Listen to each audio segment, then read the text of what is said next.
Hello YouTube. In today's video I'm going to show you how to install Splunk on a Debian based system. So if you have like an Ubuntu, ElementaryOS or Debian or anything else that has the apt-get manager, you'll be able to install it in this way, in this manner. And just going to pull Splunk up. Basically what Splunk is a monitoring tool that a lot of administrators use to monitor logs and things like that.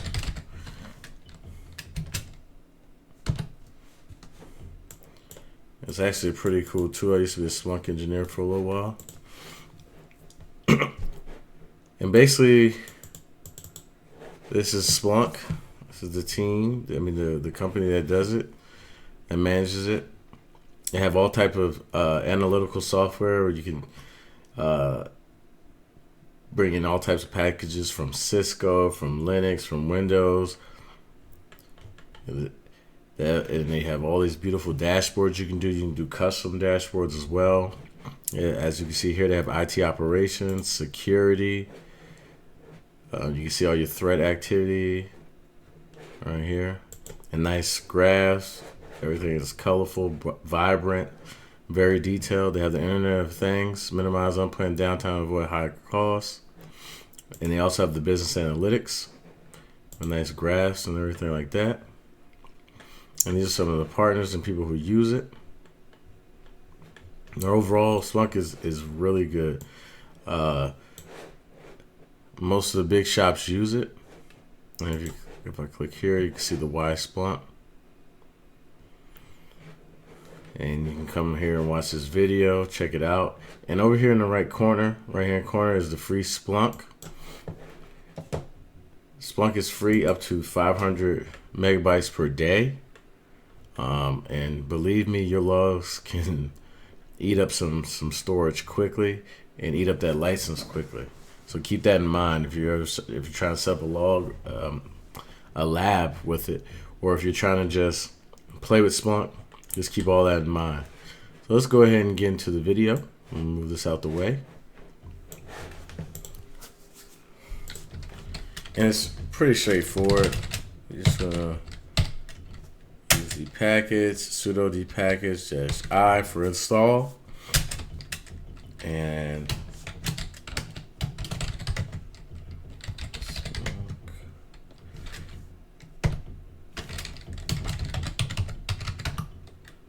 you put in your password, install.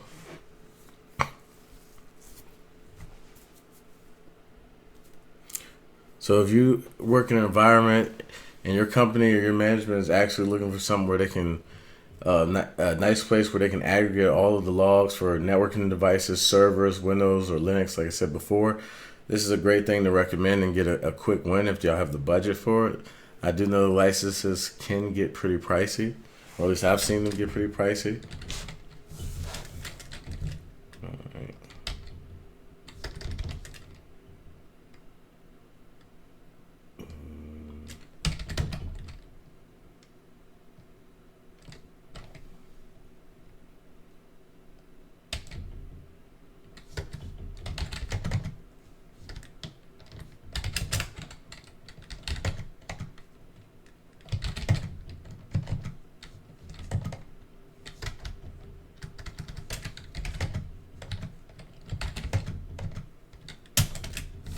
And you're going to go to the ops Splunk bin Splunk directory, and it's going to do start.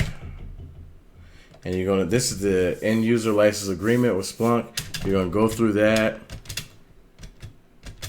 either slowly or fast. Just hold the space bar if you want to go down through it quickly. And of course you're going to say yes if you want to use it.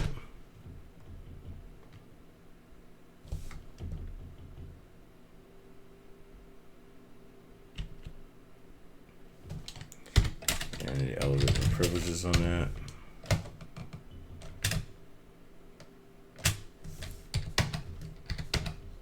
There we go. All right, please enter an administrator username.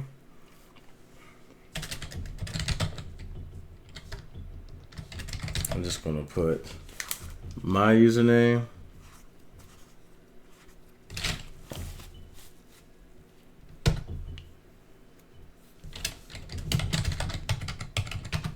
And you can put any password that you want to use to install it. And there it goes. It's spinning up. And now we can go to the web browser and check to see if it's running on port 8000.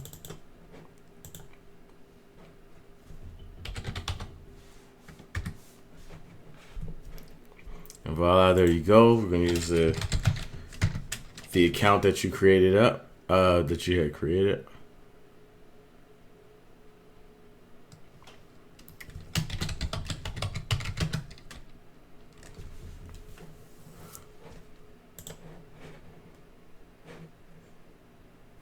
And here it goes. They have a little synopsis about Splunk Inc. collects aggregated product usage data so that we can enhance the value and all that type of stuff. Feature usage, deployment topology, infrastructure, and so on and so forth. Let's just change that off. Since it's set to on, I'm going to turn it off. I don't need them knowing what I'm doing.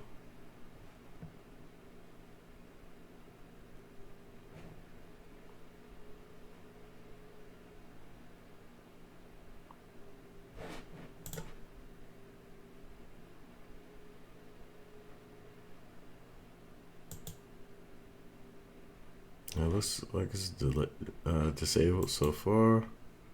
So good. All right, and let's just take a view of Splunk. By default, you already have. Remind me in 2 weeks. All right. So by default, you have the search and reporting or a search head type or like behavior on the instance where you install it. So we can actually go there to search and reporting. They have a nice tour button if you want to take that. I'm just going to go through it quickly. They show the data summary here. How to perform searches by index. They have everything is set up based on the index. And you can make detailed searches based on what's expected to be in the data, the source type, sources, the host, the date, range.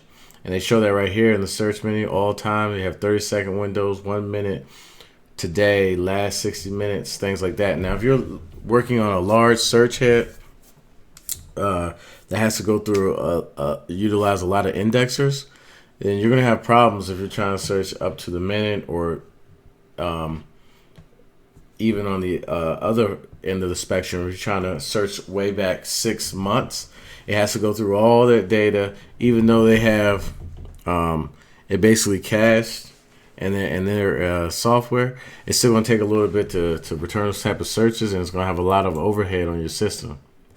And I hear it just already says it. Choose a smaller time range to speed up your search and narrow your search results. All right. And see here, it's showing how there's a time event window and then the actual event itself. And it's using Firefox. Let me see if I can enlarge any of this. Can't. There we go. But yeah, that's the tour. And when you click on the category ID, as it's showing here, it'll pop up, show you there's just 8 values, what's the percentage of the events. And then you can narrow down your search by top values by time, rare values, events with this field. They have their visualization tab, statistics, then you have patterns, events. You can also use regex in your searches. I don't know if you can see that up here. It has an asterisk, and that's pretty cool. I think that's a good way to really get detailed. And you can also do lookups that you can run every single day. So Splunk really has it covered. This is like the software to have when you're doing when you're grabbing through your logs and searching. It's a great way to visualize your logs. I can't say enough about it. It's awesome software. And you have an analytics tab. You can get metrics, data sets, alerts, data sets. Then they have reports. You can get custom reports you can do every day. They have add-ons, and these are some basic reports here in this tab that they already have for sample stuff that you can look at.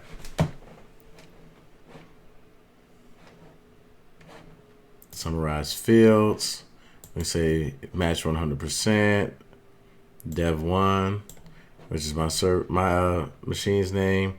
They're looking at all the logs that's already in there.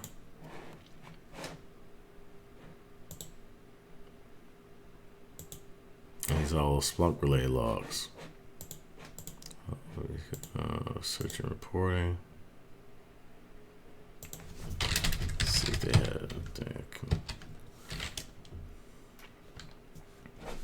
Let's see, internal.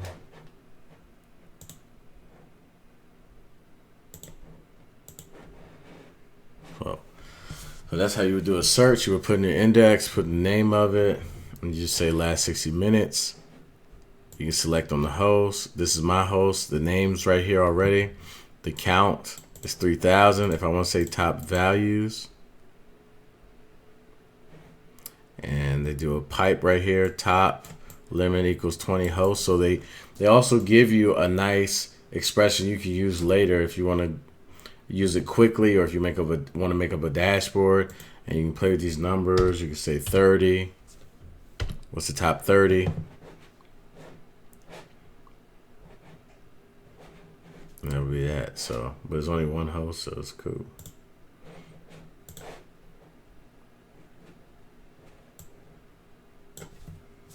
And then you can reverse the order for that time window. I do a reverse. You can see the last 8,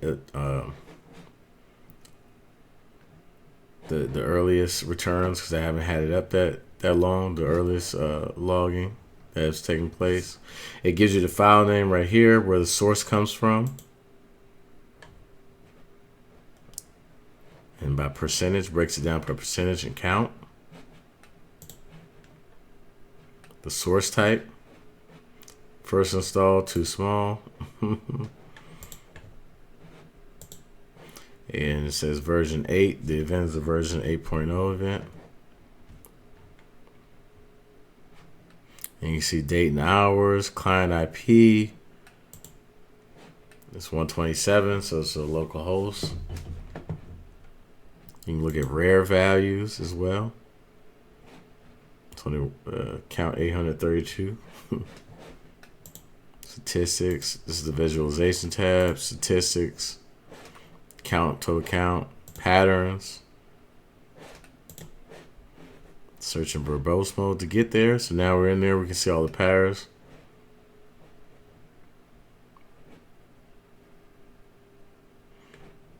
And this is always a lot of their internal stuff. Internal statements for logging.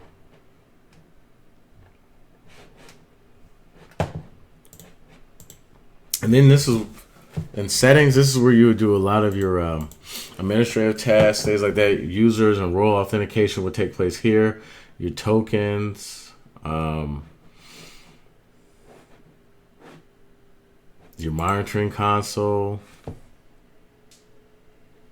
You monitor the health checks, CPU utilization, all that. How much RAM that you have is showing right here. I have 14.61 gigs of memory, and I have 4 cores on this instance. Oh, man.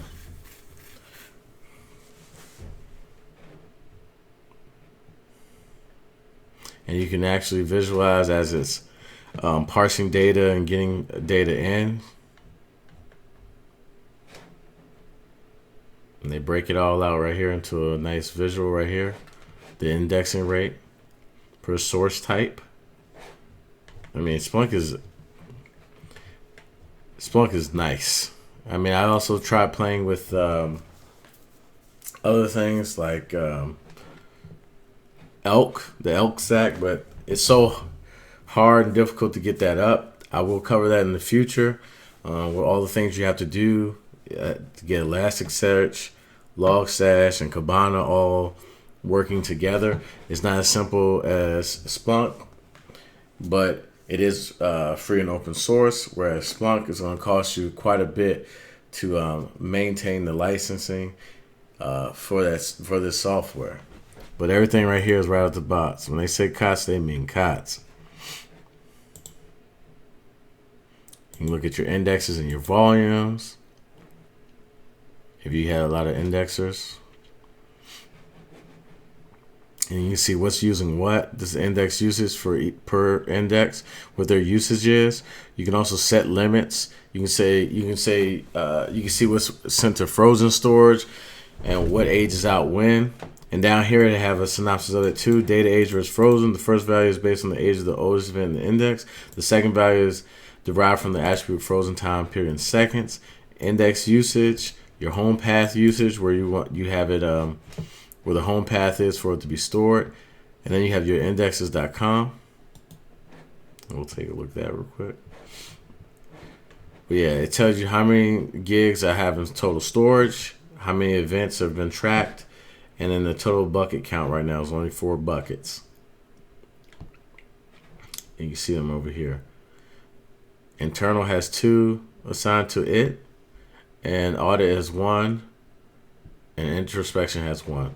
Now these 2 buckets are more than likely for redundancy, and that's a whole nother topic for Splunk.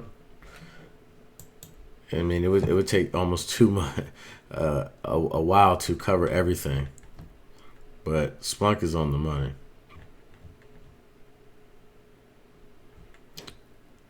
And here are the settings for the home path, cold path, thawed path, on all the buckets, the index bucket types.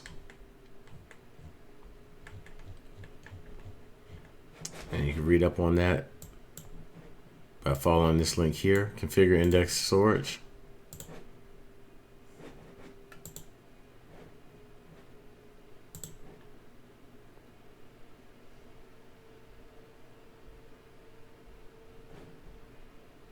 Again, it's tracking the usage of the resources here. This is how it's visualized. It shows the mount point, the file system, disk usage again, and the percentage. KV store, Splunk web, others, scripted input, search, and Splunk the service, the daemon.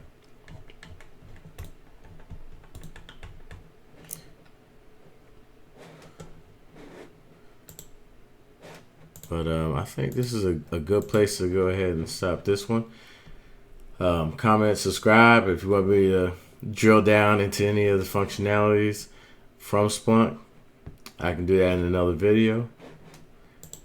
Like I said, remember, comment, subscribe, share. Hope to see you again. Thanks.